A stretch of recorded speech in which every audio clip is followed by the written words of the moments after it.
The Foreseen arcade. Active. Let's turn the clock back to the year of 2006. The Xbox 360 was only a year old by that point, and we were introduced to both the Nintendo Wii and, more importantly, the PlayStation 3, at least in North America.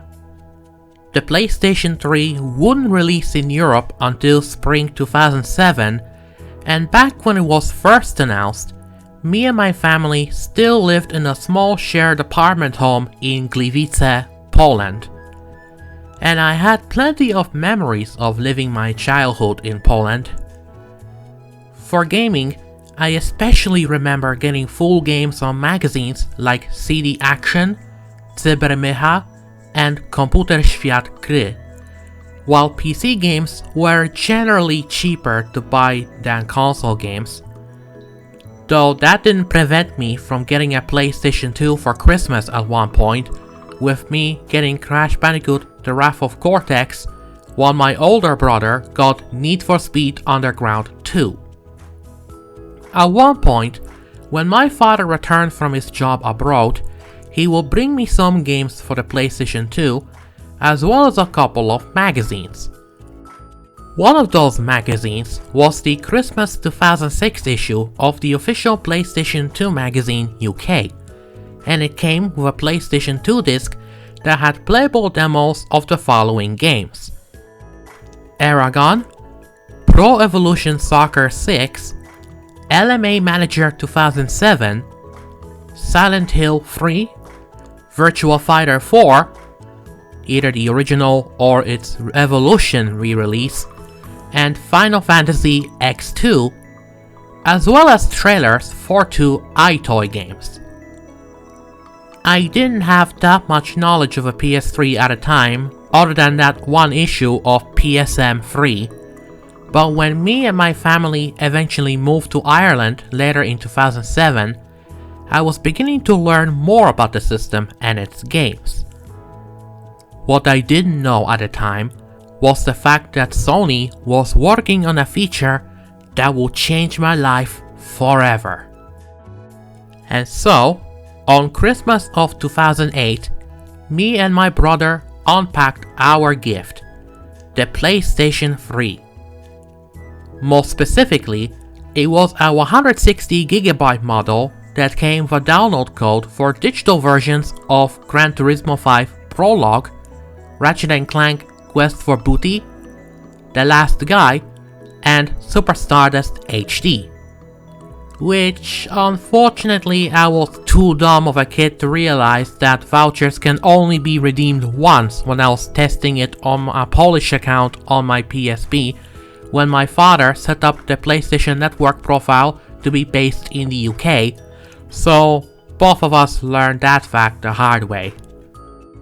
To be fair, I was pretty much used to serial keys that were included in physical PC games, so can you really blame me for thinking that voucher codes would work the same way? But thankfully, it didn't mean we had no games to play on it whatsoever. Our first 3 games we had for the PlayStation 3 physically were Uncharted Drake's Fortune, Star Wars The Force Unleashed, and in my case, Little Big Planet, the latter of which more than made up for my voucher mishap. And this was a game that introduced me to PlayStation Network trophies. While trophies are pretty common for PlayStation users today, it was something that was very new even for me. After all, Little Big Planet was the first game I booted and earned the first trophy on when we shared a console and the PlayStation Network profile that I still use as my main account today. Uncharted's trophy update was still fresh, and The Force Unleashed still had no trophy support until much later, when LucasArts added an update to keep it in line with the Xbox 360 counterpart, since that console had achievements for all games released for it as of its 2005 launch.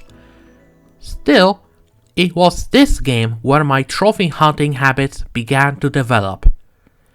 And that's where it all began. This is what I want to talk about for this very special video. The PlayStation Network trophies. Over the course of nearly 17 years, I have been earning trophies for many games on PlayStation 3, PlayStation Vita, PlayStation 4, and PlayStation 5, and I have been meaning to make this video to celebrate my 150th Platinum milestone. I will be talking about games that I consider to be my personal highlights of 100% completions and PlayStation Platinum trophies. And some of these are a bit of an acquired taste, to put it mildly. Of course, I couldn't manage to capture every gameplay footage of the featured games, especially for PlayStation 3 and Vita titles, so I had to rely on a bit of digging online for some old, archived videos. Still, without further ado, let's look back at some of my PlayStation Network trophy highlights all the way to the 150th Platinum.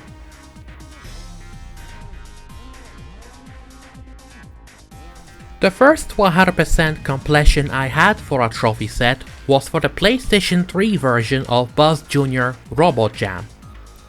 On its original PlayStation 2 release, it was the second in the Buzz Jr. series, with the previous game being Jungle Party. However, the PlayStation 3 version is a heavily stripped down version for its digital release, as only 5 games were included compared to the original, where it had 25 minigames in total.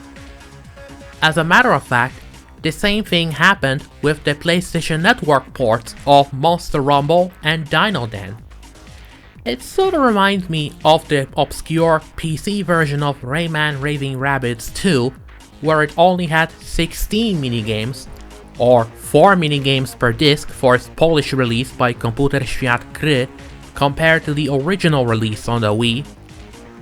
The trophy set was pretty straightforward, as besides winning a standard single-player game with AI opponents set to hard, challenges include winning all races in Nitro Racing, scoring a minimum of 6,600 points of Mad Mallets, scoring 6,500 points in Oddworld Out, surviving all rounds of Piston Peril without getting crushed, and not getting hit once in Pillow Fight. The next game from the PlayStation 3 era, and another digital-only release, is not so much a game, but more of a demo scene. Linger in Shadows was developed by the Polish demo scene group Plastic, whose other PlayStation titles from them include Datura and Bound. Even to this day, it's still an impressive showcase of what the PlayStation 3 and the 6-axis controller was capable of. That, and it's made in Poland, so that's another score for the Poles. As far as trophies are concerned, they are pretty vague, though the Easter eggs found in the game unlock the Greetings to trophies, whose descriptions give us shoutouts to other demo scene groups throughout history, including the Black Lotus, Mad Wizards, Fairlight, and RGBA. It's not every day you see a demo scene on a console, let alone one that's commercially released and published by Sony themselves. If you're curious enough to try it out for yourself, Linger in Shadows should be available via cloud streaming for PlayStation Plus Premium members.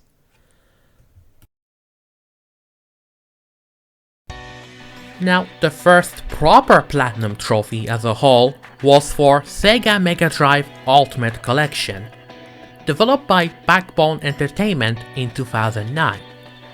Known in the US as Sonic's Ultimate Genesis Collection, this is a compilation that serves as a follow-up to the SEGA Mega Drive Collection on the PlayStation 2 and PSP, and it contains not only games for the Mega Drive, but also unlockable arcade and Master System games. The trophies range from pretty easy to rip your hair out from rage hard. For example, the Communication is Key trophy for Echo the Dolphin simply asks you to talk to another dolphin. Easy as Pie has you getting 20,000 points on easy mode in columns, while A Different Tale has you collecting the required amount of rings for the trophy as tails in Sonic 3. On the other hand, the hard ones include reaching Mission 3 without losing a life on Alien Storm, beating Dr. Robotnik's Mean Bean Machine, and progressing to the 5th level of a labyrinth in Fatal Labyrinth. And then there are the unlockable arcade and Master System games, which was the requirement for the Master the System trophy. And of course, there's the Blast Processing trophy, where you simply have to play all Mega Drive games the collection has to offer. The second Platinum trophy I ever earned was also my first Platinum on the often neglected PlayStation Vita. This particular game was LEGO Legends of Chima: Laval's Journey, one of the few LEGO games from Traveler's Tales that was released specifically for handhelds. It was also released on both Nintendo DS and 3DS, but the Vita version was the only one with actual achievement or trophy support. Unless someone makes a set for the DS version on Retro Achievements, of course. Released to tie in with both the toy line and its TV series on Cartoon Network, it's pretty much what you'd expect from a LEGO game from Traveler's Tales, as getting 100% is on the agenda if you want to get the Platinum trophy. Some unique trophies on this one include making a custom character that's aligned with a lion tribe, not touching any controls for 45 seconds while in a bear cave, defeating enemies as Furtivo the Fox, collecting 20,000 studs as Ares, and performing 5 chi jumps in a row as Laval.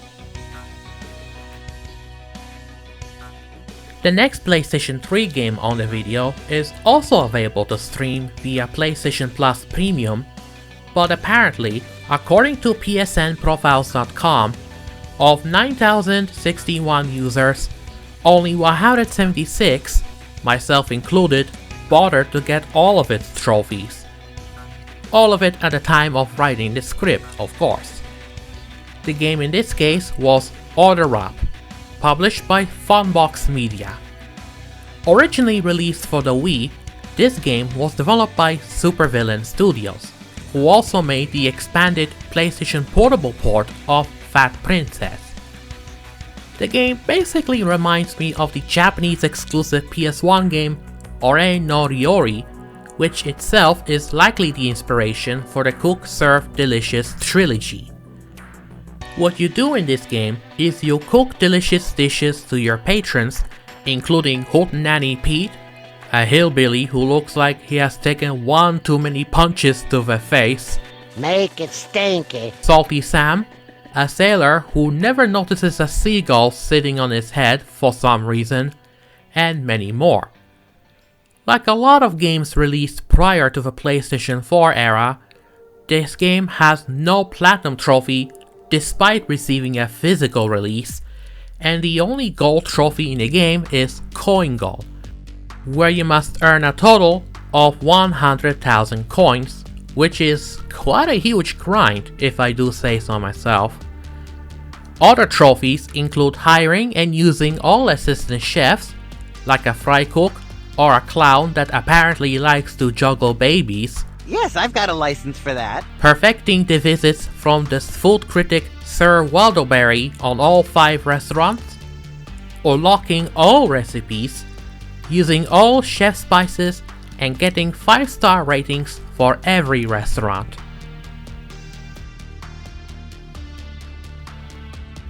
In 2016, the first PlayStation 4 game I have been able to get the Platinum trophy for was on Skylanders Trap Team, published by Activision and developed by Toys for Bob. This is the 4th entry in the once popular Toys to Life series, following 2013's Swap Force, and the gimmick this time around involves capturing villains using the physical crystal figurines. Besides the usual story progression trophies, you also have trophies that have challenges for specific chapters, like traveling to Splash Station without taking any damage from goo in chapter 10, or shooting down 30 air pirates without using rockets. General ones like collecting sky stones and leveling up any Skylander to level 20, and even completing story mode on Nightmare difficulty. Despite the title, its platinum trophy wasn't impossible! But sheesh, the Chima Little Nightmare trophy was unbelievably hard, which made me feel relieved when I popped that one by the skin of my teeth. The rarest platinum trophy I have earned so far is none other than Rez Infinite, specifically the PlayStation 4 version. Originally released for the Dreamcast and PlayStation 2 in 2001, this is basically the enhanced remaster of Rez, which not only adds support for PlayStation VR, but also features something called Area X, which is a completely new experience made with Unreal Engine 5.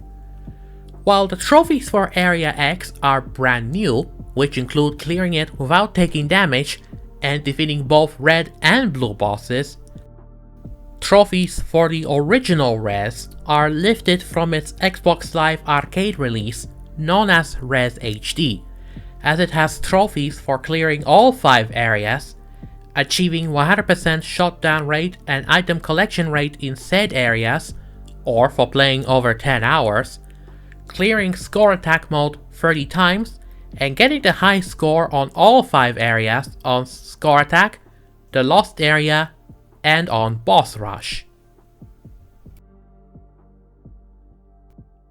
Looking at the PlayStation 5, you would expect me to have Astro's Playroom as my first PlayStation 5 Platinum, being a game that's pre-installed with every console. But oddly enough, that was actually my second PlayStation 5 Platinum. That honor actually went to Concept Destruction, which I gave it an 8 out of 10 in my Infinite Backlog review. Developed by Thin Ice Games and published by Ratalaika, this is basically Wreckfest or Destruction Derby, but instead of real cars, you control battery-powered cardboard cars. A lot of games from Ratalaika usually have easy platinum trophies, and this one is certainly the most enjoyable.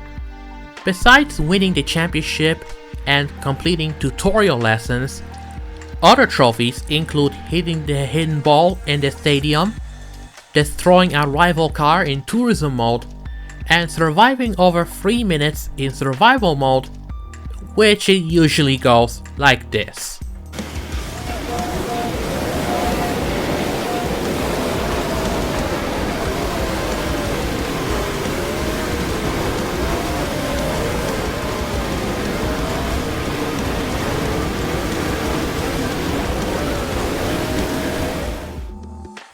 My 100th Platinum trophy is the PlayStation 4 version of A Castle Full of Cats, a hidden object game that's exactly as it says in the title. You search for cats hidden in a spooky castle. Each trophy is for finding all cats in every room, though there are also some quests to be done for some specific cats. Being a hidden object game, it's easy to get all trophies, which is even easier if you look up a guide if you are struggling to find that one last cat in a specific room. This next game is Blow It Up, one of the titles I have played a demo of as part of the October 2024 edition of Steam Next Fest, which was where I notably did the gameplay footage of Gregory Horror Show, Soul of Roses, and Devil Connection. I wasn't even aware this was also released on the PlayStation 5, so Naturally, I had to get it. Developed by BrainSeal, Blow It Up is basically what it looked like if Angry Birds only had multiple variants of bomb. The aim of this one is to blow up all soldiers in each level while making sure you don't run out of said bombs. Types of bombs include a gun bomb, a drill bomb, a remote bomb, an airplane bomb, a chain bomb, and a fat bomb. Besides winning the game, you also have to earn gold cups in all the levels, and in order to get the gold cup, you need to clear the stage with all enemies and presents destroyed, while you have spare bombs left. It's still an easy platinum to score though. For this next game on PlayStation 4 to talk about, this one is actually a compilation of two games that can be bought separately on the PlayStation Store, except that it was released as a standalone game. Well, it makes sense since this bundle is the same as the one that has a physical release specifically for the PlayStation 5. This is also a game whose platinum trophy wound up being my 9000th trophy overall. Part of a Moorhaven series, Crazy Chicken Shooter Bundle contains two games, Crazy Chicken Remake and Crazy Chicken Wanted. Both games follow the same idea where you have 90 seconds to get a high score by shooting down chickens.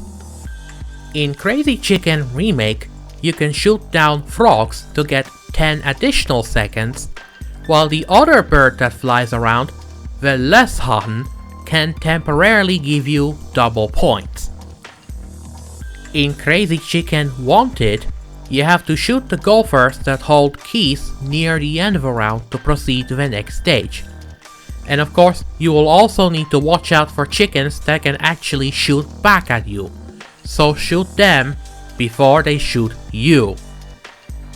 The trophy list contains challenges we got from both games' standalone releases, like scoring points in both games, shooting a leaf and all 4 rollerblades on the windmill in a remake, stopping a bank robbery and shooting down 25 window panes in a single round of Gun City in Wanted, and shooting a total of 6009 chickens across both games. If you took Coffee Stain's Goat Simulator and threw it into the deep sea, the result you'd get is SpongeBob SquarePants The Patrick Star Game, developed by PHL Collective and published by Outright Games.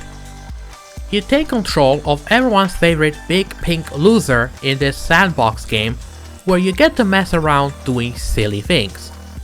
The game also has some tasks that can be done for unlockable costumes and trophies, like playing with Gary at the park, doing a glove scavenger hunt at Glove World, returning all the royal babies to King Jellyfish, helping Sandy with cleaning up buildings, defeating Squidward in the art show competitions, and manning the Krabby Patio over at the Krusty Krab. There are also trophies that are tied to some in-game feats, like answering the payphone, bringing a bag of money to Mr. Krabs, riding a boulder for over 250 miles, and of course, fighting every mail jar in Bikini Bottom. I did get the Platinum Trophy for both PS4 and 5, since it is a cross-buy game and all, so I think this is something you ought to try it out for yourself. According to PSN profiles, the rarest trophy I have is Weapons Expert from Worms Battlegrounds. This trophy simply asks you to use every weapon and utility in the game, which can easily be done by planning a local multiplayer match with the full Wormage scheme. And yes, that includes skip goal and surrender. You don't even have to do it in a single match either. You would think that this will be common, or at least uncommon, but apparently only 1.62% of those who played Worms Battlegrounds actually bothered getting this trophy. and that is actually easy to do. The other Worms trophy that shouldn't even be ultra rare, and yet here we are, is the You're So Pushy trophy from Worms WMD, where you need to kill a total of 20 worms with prod. Again, nobody seems to bother doing it regardless if it's done via campaign or on any local match, which is baffling for something that's actually easy to do. They can easily be killed by using prod to push them into the water.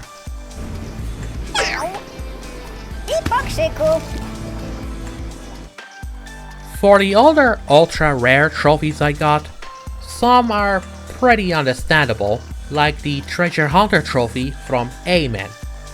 If you haven't heard of this game, Amen is basically a mishmash of Lemmings and the Lost Vikings that was developed by Blubber Team. Yes, the same Blubber Team that made the Silent Hill 2 remake. What this trophy asks you to do is to receive free shop items using the PlayStation Vita's Near feature. It's essentially the PlayStation equivalent of Street Pass that's on the 3DS.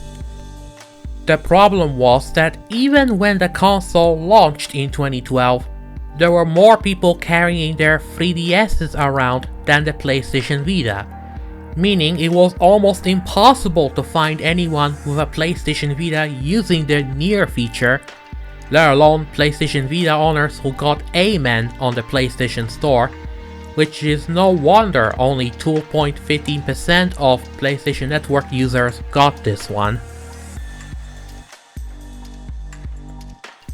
The other understandable ultra rare trophy was for a game that you can't actually play anymore, which was Gotham City Imposters, originally released in 2012. Developed by the now defunct Monolith Productions, this is a team-based first-person shooter that focuses on a war between the Bats and the Jokers, who all wear hastily made cosplay based on Batman and the Joker respectively. And it's just as ridiculous as it sounds. The ultra rare trophy I had unlocked while the game was still online was Total Victory, where you have to win each game mode on each map. Locations being Ace Chemical, Amusement Mile, Crime Alley, Gotham Power, and the Docks. Unfortunately, due to GameSpy shutting down in May of 2014, 2 years after the game's release, servers for the PlayStation 3 version were shut down in July 25th of that year. While the game did go free to play on PC, it was removed from Steam and it can no longer be obtainable. Meanwhile, its Xbox Live Arcade version is no longer available to purchase as a result of the Xbox 360 marketplace shutting down in July of 2024. It may be gone for good for PlayStation 3 players, but we can all agree on one thing. It was more fun, enjoyable, and hilarious than literally any Call of Duty game that we have even to this day. And to finish up the topic on ultra rare trophies, this one is for a game that I also managed to get all trophies on it, but oh boy, this was one heck of a grind. As a digital only sequel to the original game from 2010 by Behavior Interactive, the same studio behind the more popular Dead by Daylight, Naughty Bear Panic in Paradise has you take control of Naughty, whose goal is to kill every targeted bear on Paradise Island in a way that's akin to Hitman or Manhunt.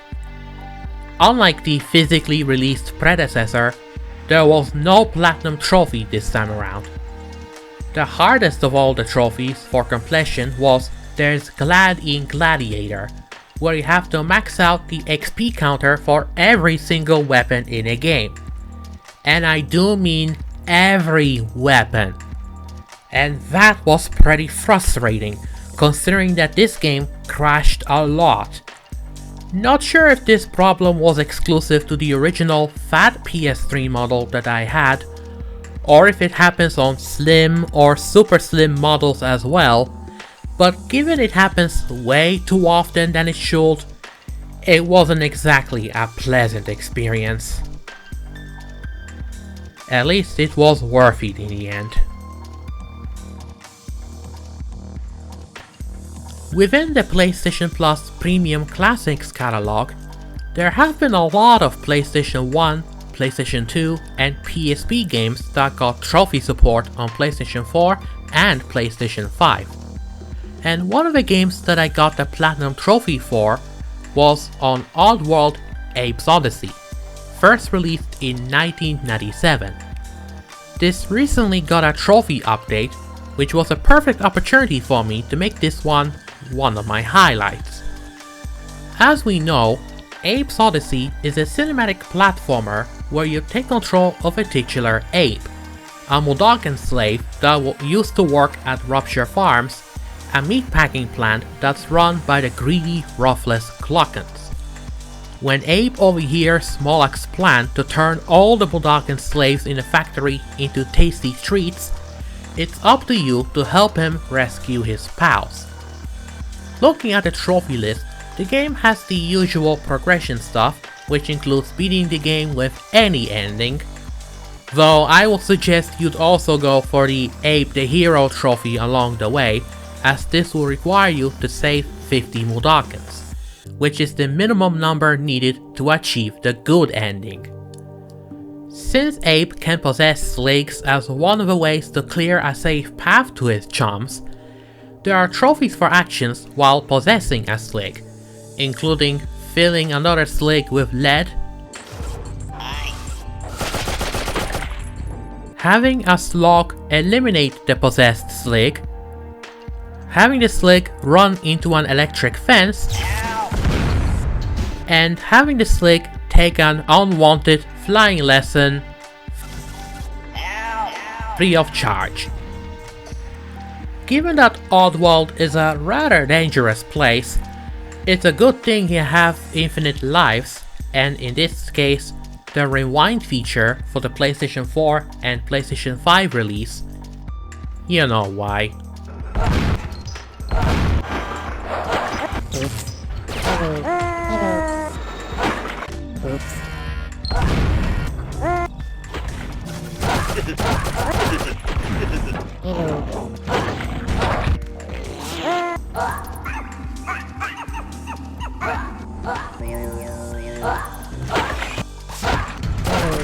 Funnily enough, there are trophies for having Abe fall foul to many hazards. For example, getting killed by slugs, termites, scrabs, bees, and bats gets you the Abe the Tasty trophy.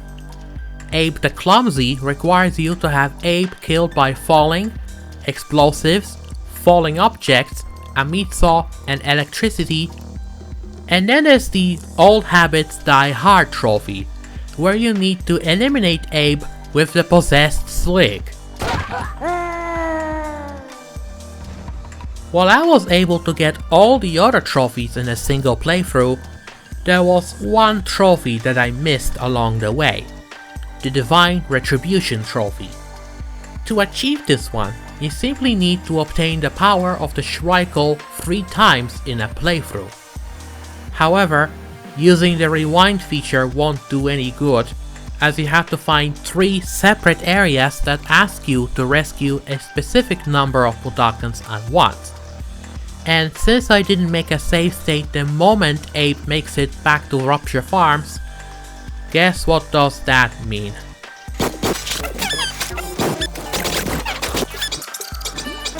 I eventually made it to Zulak 3, which is where I missed the Schreikel part, and that's where I got the last trophy needed for the Platinum Trophy.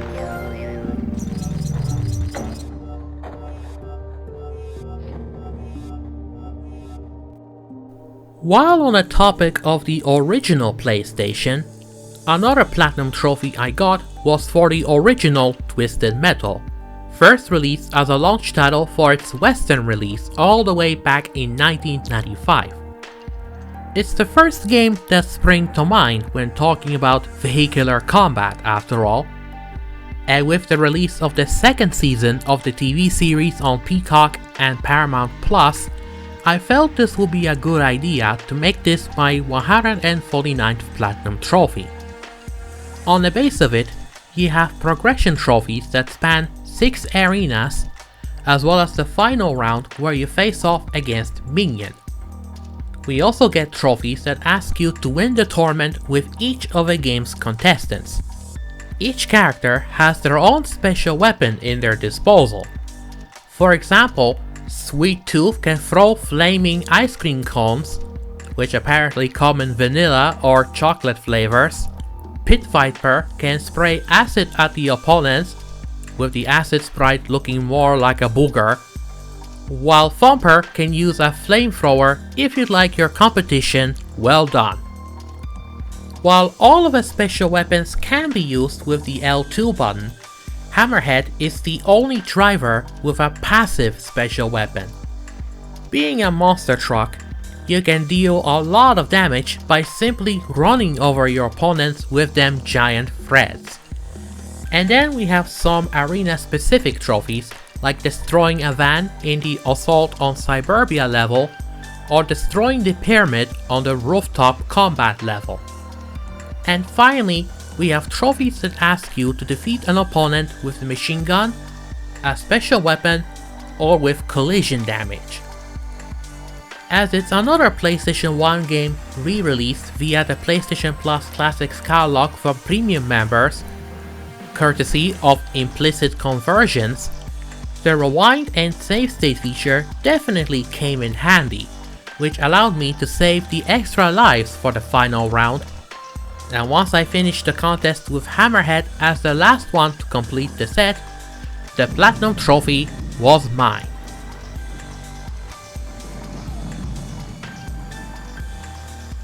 Well, I had to save the best for last. For my 150th Platinum milestone, it was time to praise the Lamb.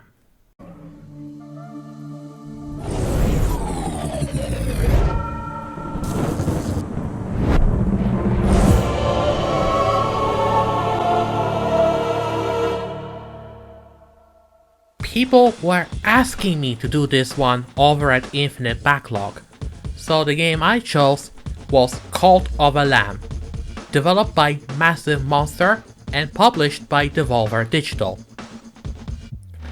Resurrected by the One Who Waits, your goal is to build a cult in his name and indoctrinate animal followers to serve you. As you build your camp and become stronger through daily sermons, you'll have to find your way through the lands of the Old Faith and destroy the 4 bishops until you eventually come face to face with the One Who Waits. Of course, in order to build the camp and keep your followers loyal, you have to go on crusades to collect materials and food, and maybe indoctrinate some additional followers while you're at it. And in order to become more powerful, you need to sacrifice followers.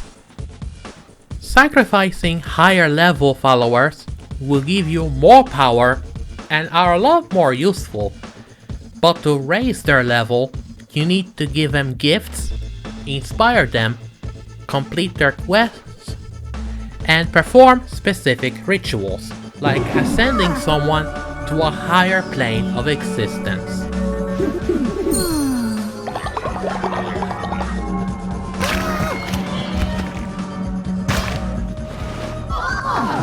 Now, looking at the base game, it doesn't sound too bad, as tasks required for the Platinum Trophy include beating the main story, unlocking every follower form, fleece and tarot card, catching every type of fish, and beating Ratau and his buddies at Knuckle Bones. The tricky part was beating each of the 4 bishops, Leshy, Heket, Kalamar and Shamura, without taking damage. and Shamura was especially frustrating to get the damageless trophy. And you know how I feel about damageless trophies on any trophy list that isn't on retro achievements. You know, official trophies. The game eventually got an update that adds accessibility features, including unlimited HP and fervor, making that particular fight a breeze. Unfortunately, it came with a caveat. You know when I said that the base game asks you to unlock every tarot card and follower form? Well, time has passed since the game first launched in 2020, and we were treated to 3 major content updates at the time of making this video. Relics of the Old Faith, Sins of the Flesh, and Unholy Alliance. The former 2 content updates came with their own trophy sets, but much like many PlayStation games with DLC expansions and major updates, these aren't necessary for the Platinum. The problem in this case, however, is that the updates changed the trophy requirements for the full deck and full flock trophies, as you now have to get follower forms and tarot cards from content updates as well. In the case of the tarot cards, you have to get someone to play with you locally for the first time as of the Unholy Alliance update, as co-op related tarot cards count toward the trophy as well. Needless to say, it ironically took longer to get those 2 trophies than the damageless ones. After spending days into its post-game and many god tears later, I was finally able to get the last follower form I needed to get my 150th Platinum trophy.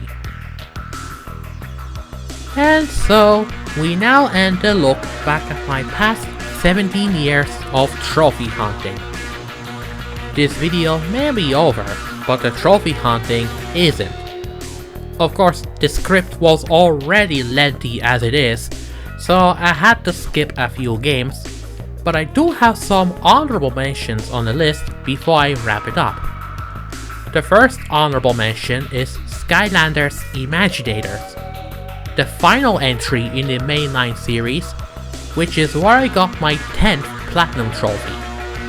My 40th Platinum was for the LEGO Movie 2 video game, while other Platinums to mention are PlayStation 2 Classics versions of Destroy All Humans 1 and 2, Job Simulator, Oh Sir, The Hollywood Roast, Fallout Shelter, the PlayStation 4 remake of Medieval, Ape Academy 2, and of course, Astrobot.